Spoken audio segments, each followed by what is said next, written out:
Last week, a house got burnt in my area. It was devastating. A week before then, I went to my neighbor's apartment and the light in his sitting room was going on and off randomly. We thought what was the problem. They changed the bulbs, changed the wiring, even changed the distribution board. You'll be surprised what the problem was. This. A switch. Photo, not be juju be that. A switch can be the problem of a house, even leading to the burning of a house. Okay. This is a switch. This is a switch. And this is a switch. They look almost the same, but they are completely different because of what is inside. Most people think a switch is just a switch as long as it can on and off. They just buy it. That is how many houses start having problem after a few months of installation. So if you live in a house, you need this video. Let's have it. Come on, baby, let's have Some people buy a switch based on price. Oh, this one is 800. This one is 1,000. I think we should go for the expensive one. It should be good. Then they buy it. Some it is based on aesthetic. Oh, this one is beautiful. It is fine. I think it will go well with my sitting room. If you are buying switch based on these two factors, it is done. That is where the problem starts. You start hearing some sounds in your switch. You know that sound, right? Yes, it's that sound. Or you touch your switch and it felt as if you are touching a hot plate. Very hot. Or is it that shaky screw on your switch? The baba of it all. One day, your switch just catch fire. And this can lead to even the whole house burning down. You know what? Buying a switch, either by aesthetic or by price alone, don't quote me wrong, alone can be a mistake. So let's consider what you need to do when you want to buy a switch and before it is being installed in your house, so that your electrician will not come and install nonsense for you. They think they are sensible and they keep on making mistakes.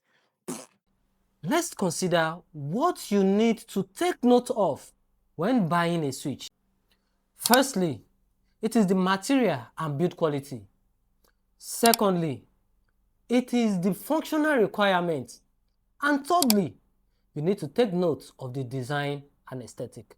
So let's get into business and consider all these factors one after the other.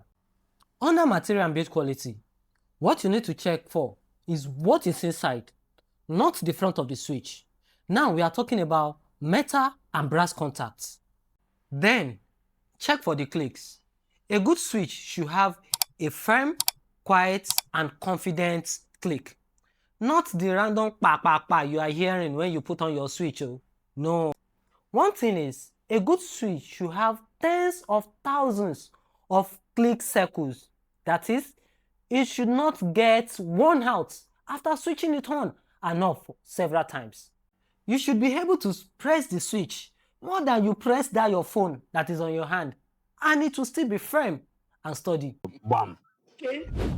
Now, for the functional requirements, this is where most house owners and electricians get it wrong, because you need to know what your switch will control before buying it. The type of switch you use to control your bulb should not be the same type you use to control your AC. If you do this, it's going to be a problem. That is where we are talking about single pole and double pole switch.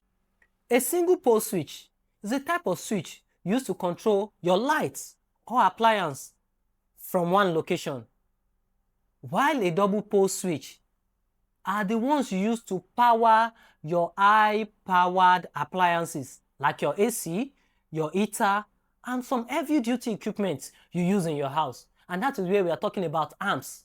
In such a situation, you go for switches that are like 16 amps upward. Although some will even tell you should go from 20 amps. In such a situation, if you do this, you will never get it wrong.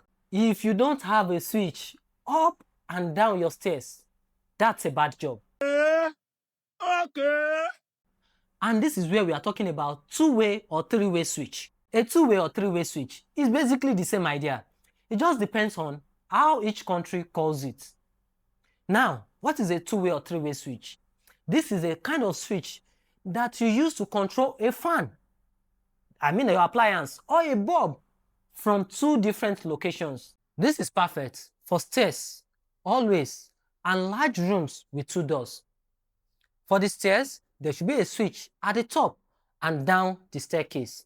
For a hallway, there should be a switch at the beginning and at the end of the hallway. And for a large room, there should be a switch at the point of entering the room.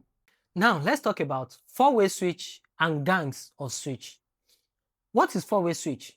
Four-way switch is the same idea as two or three-way switch. It's just that this time, you have to control that light from 3 or more locations. And this can be used in a very large room. But what about gangs? Gangs of switch is just like this. You can have 3 or more switches on the same plate. And you can use this to control multiple lights from one single location. While still considering the functional requirements when it comes to switches, we have to talk about specialty switches. What are specialty switches? Specialty switches are switches or switch you use on special occasions. This includes dimmers, or should I say dimmer switch. These are switches that controls or adjust the brightness or the moods in a room. Another one is smart switch. This enables remote control via smartphone apps and voice assistants. Also, we have motion sensors. Motion sensors comes up when needed or it senses movement. And lastly, touch switch. This can be controlled using the touch of your fingerprint. The last thing to consider, or should I say factor to consider, is design and aesthetic. This is where beauty comes in. Is it fine? Is it beautiful? But don't forget, it is after function and quality. This is where you think about how your switch matches other fixture in the house, like your door handle, the painting of the room, or other furnitures or things in the house. Nobody talks about these parts, but they are very important. How do I mean? These are things like load ratings. How many amps do you use for each appliances in the house? Also, the environment. Are you going to use that switch in the bathroom or outside the house? If you are doing this, you need better grades of switch. Another thing is future scalability. Are you going to change them later to probably motion sensors, or you'll be adding more switch to the house? If after everything I've said, you cannot remember anything, remember these 4 things. I beg, don't forget to remember these 4 things as I've said. The weight, check how heavy it is. The clicks, how many rounds or circle of clicks the switch can handle. The inside of the switch, and also the plastic quality. If you do this, then your house is safe and secure. So if you don't want your case to be like that my neighbor, or the house that got burnt, although it was devastating, send this video to your electrician before he starts working on your house. Like this video and follow our channel, because next time we will be discussing something else you need to consider. I am the Interior Minister. As always, right choice, right quality, right value. Until we meet again, bye for now.